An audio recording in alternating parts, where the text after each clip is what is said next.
sure you keep up with all the new content on Gaming for XP. Make sure you subscribe and hit that notification bell, and we'll let you know once we've uploaded anything that's new. See ya! Welcome back to the channel. Welcome back to Oberlin Station, and as you can see, I have made a little bit of a siding next to the railroad today. And what we're going to do is we're going to build what I thought should be here and isn't here is a station. So I'm going to build a little railway station here on this side of the settlement. As you can see by the kind of settlement border, there isn't a lot of room on this side of the settlement to build. So it made sense for me just to put this little building in here, cute little station, so that it just, and then we will work around it. And it's one of those that a few of those builds that I've been doing lately. Another one was at Cutler's Bend, where we put in the diner. It's one of those where the building looks as though it should have been there, and so that's what we're going to do in this build today. Thanks for all the support on the first video that kicked off this series. Now, as you might have noticed, we have shifted the day for these builds, and that's been done quite deliberately because I'm going to do a little bit less content on the channel for a little bit due to work commitments. Now, I'll start off doing this to side and I end up scrapping this, so I'm going to get rid of this footage in a second. So this whole right hand side, all that stuff I end up getting rid of, and you'll see in the final walkthrough exactly what it looks like. So we start building the station. I'm using exclusively Snappy House kits for this. As we go through the build in this settlement, what I intend to do is I'll probably do a couple of build videos, and then we'll stop and we'll do a progress video, and then we'll continue with the build rather than building individual buildings. Sometimes we will do individual buildings a bit like this one, and we'll do a little bit of a tour. And I think today we show you a few things. Actually, we only do the station tour, I think, in this particular walkthrough. I was going to say we also do the entrance gate, but we done that last week. So I've recorded a heap of builds already, and hopefully you are going to enjoy them. As ever, please leave your comments down below what you want to see me build, and I will need your help in this build a little bit further along as well. So just trying to figure out what walls best suit this, and I'm as ever I'm going to vary up what I'm using. One of the things that I would like to see, and what could really improve Snappy House kits, is some of these sets don't have a full number of walls in them, and I'd really like to see them add some more walls into the mix. Some do, some don't. Luckily these ones do.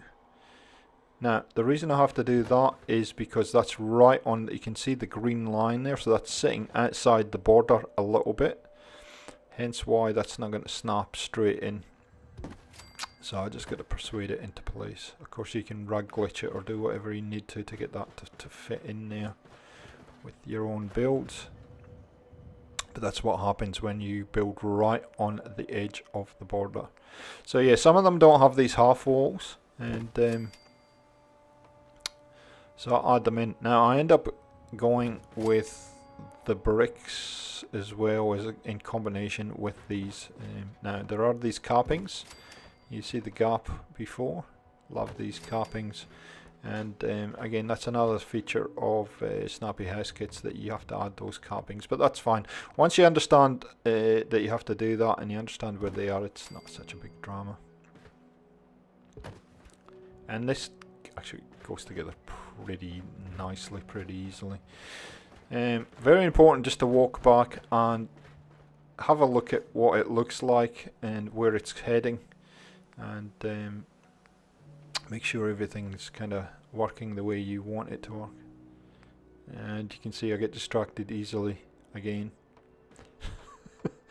And when you're building something like this, I'm not always.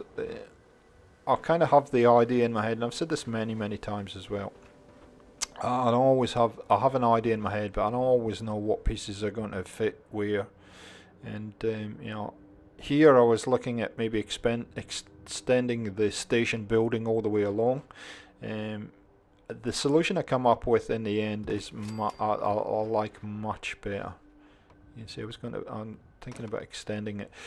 This building to my left at the moment should really just be a ticket office, and nothing more than that. If you know, the railway stations really don't have much more than that. Now, I did go online with this one and looked at a number of pictures of old railway stations, and I'm actually, as I'm building, I actually have that up on my PC screen, and I'm kind of trying to figure out how this is all going to work as far as overall look. And sometimes when things don't snap, it actually forces you to do something else, or go to pick up another piece of wall material or a different kit or something like that, and that's what happens here, and it actually works out perfectly. See, that sort of works, it sort of doesn't for me at this point, but we're starting to get somewhere with it. So these brick parts are obviously the platforms, and again, the railway line, the way it works, and how it dips down, and I had trouble getting that to look centralized or central to the platform and all that kind of stuff.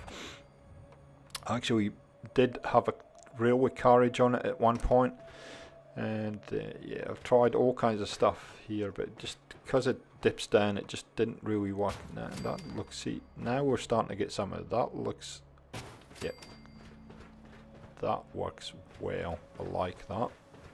Just stand back and out. Yeah, that's looking good. And see, that's a happy mistake, that one. It's never planned to do that. It just suddenly kind of, yeah, that works. So we're going to change these walls out now. So I've got an idea that I start with these. I was thinking of putting a balcony there, but yeah, that sort of works. It sort of doesn't.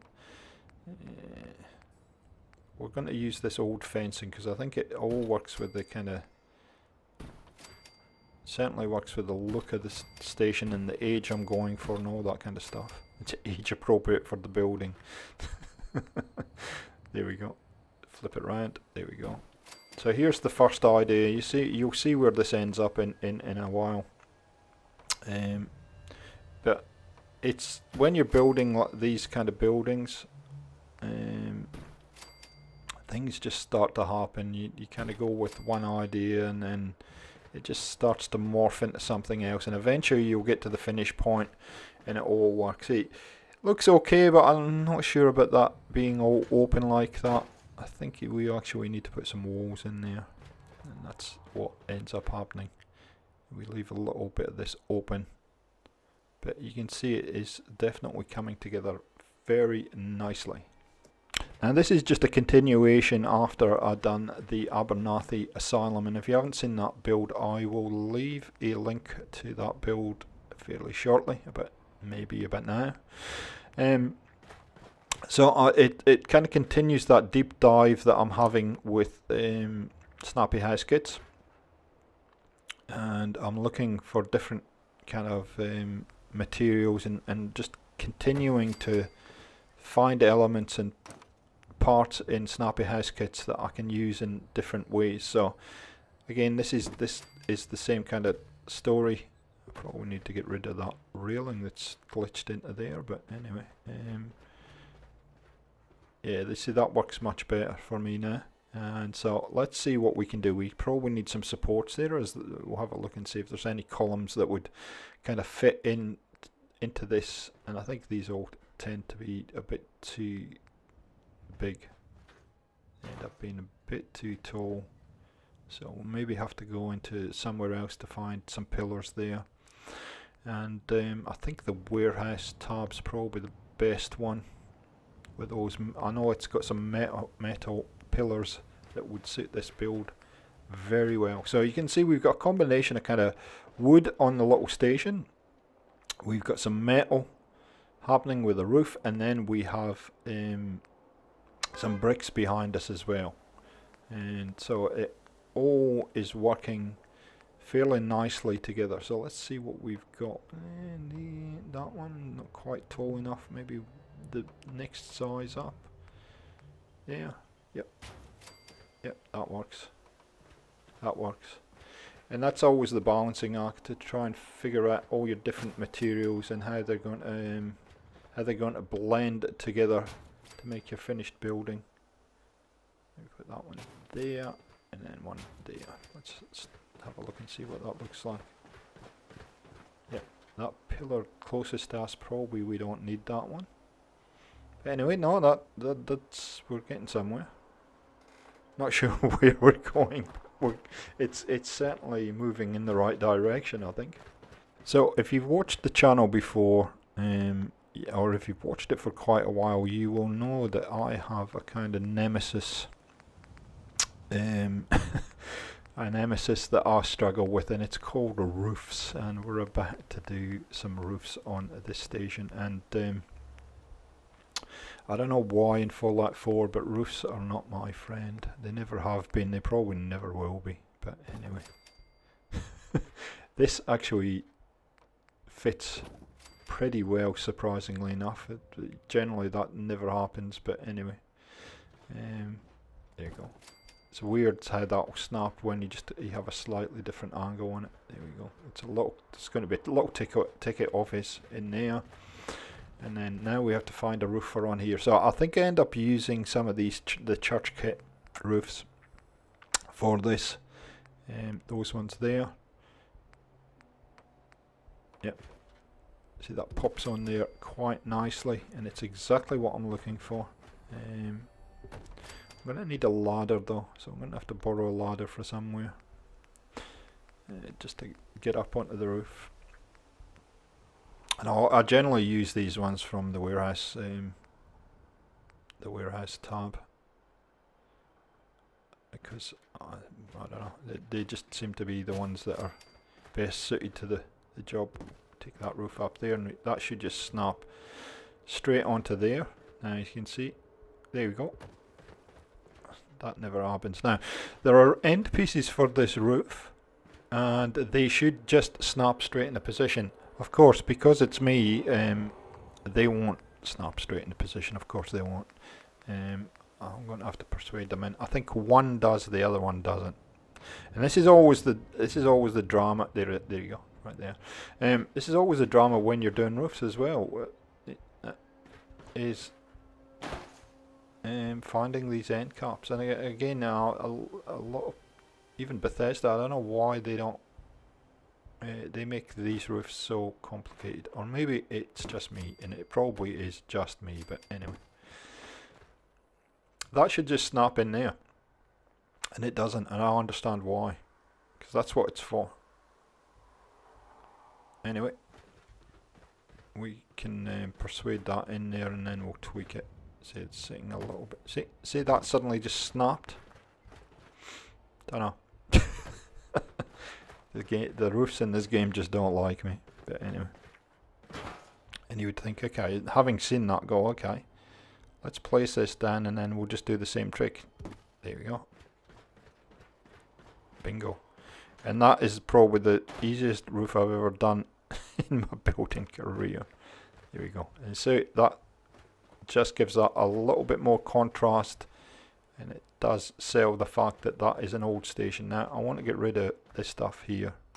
It's not doing it for me. It's not working. It needs to go. So we'll just delete all that out of there. Like that. Because I think that's going to look a heck of a lot better. Yeah, that works much better for me. Now this side of the settlement's going to be a kind of industrial side of the settlement. Like I said in the first video, I want to do a complete township here. I don't want there to be virtually untouched anything, any land that's not built on. I want it to be built up fairly well in this whole settlement, and so I'm going to split it into three different zones, and we're going to do a residential, a kind of shopping retail zone, and an industrial zone. So if you've got ideas what should be in one of those zones, let me know. Leave a comment for me in the bottom of this video, or any of the videos that come after this one, what with some ideas of maybe different shops, different things that could be in an industrial area, etc, etc. I've got a whole list of things that I've already written down, but I'm always open to getting more and more ideas. Now I'm going to keep going on this and showing you a little bit of the decoration, so you can kind of get the full picture of how this all starts to come together, and then we'll cut to the final tour at the end of the vid. I've done a railway station before. It's a nice little idea for your settlement that you could do. There'd be a nice little standalone build, this one. So we're just anti-shimmering everything. So just trying to figure out how this would all work. Obviously this is just a ticket office, so it's going to need a counter in there. I'm going to put some floors down just to give it some definition. I do this a lot with my builds. Strangely enough, they snap there, even though that's outside. It's weird how some pieces snap in there, despite the fact that that's outside the border, and some don't. So we'll put this little counter in here for the ticket guy, and we'll round the corner there. We'll make a little kind of area. In the walkthrough, I haven't done a heap of decoration in this area. Still needs a little bit more, but we'll kind of try and define it as much as possible in the decoration part of the video. It's something that it's been popular when I've done these, so I want to do a little bit more, show you a little bit more of how I kind of make this come to life, because building is about 80% of it, and the decoration is really what sells it in your settlement. So you know, it's all the little add-ons that will really sell the authenticity of this. And yes, I'm using big words today, I know. Must have been what I had for breakfast. So I'm always trying to keep it within the period of the building that you make, and that helps a lot. If you've seen the asylum build, I try to a majority of the time use period features, period furniture, paintings and posters that all kind of spoke to the lore of the asylum. And this building needs to be the same, although I can't get my lights to be the same height for some reason. I'll just pull that down a little bit. Yeah, that's right. And again, it's one thing that I think it's very underrated when you're building in Fallout, is how you light something. It's extremely important how you light a building. It can really set the atmosphere and the feel of the building. So you need to be aware of so many factors when you're actually building something in Fallout 4. And hats off to the developers of the game, because they obviously have to spend a lot of time thinking about that. Here we go, final tour in a second. There we go, just daytime, and we haven't added a heck of a lot more to this. Lots of little bits and pieces just to sell the overall look. These benches work well for what we're trying to do here. You can see we've put a little cash register, of course my favourite desk fan, little kitchen in here with a lovely view. But you know, just subtle little touches that you would sort of want to find in here. It's always the trick to decorating. It's trying to I don't know what Dogmeat was doing here. He's a bit a doofus as usual. Just enough decoration to sell the overall look without going overboard is kind of the key here. And then on that side, I've just added a whole bits and pieces. That is a very old and battered Nuka-Cola machine. As you can see, the back's missing. Cigarette machine, a couple of posters. The debris on the ground is from Dead Wasteland. I've only just started experimenting with that, but it actually helps to sell the overall look that it's an abandoned station, which I really, really like. And let's have a look from the other end. See, there's a nice view down there. And there we go, guys. Hope you enjoyed this build. It was it worked out very well. I enjoyed doing it. And we'll catch you next time on Gaming for XP. See ya.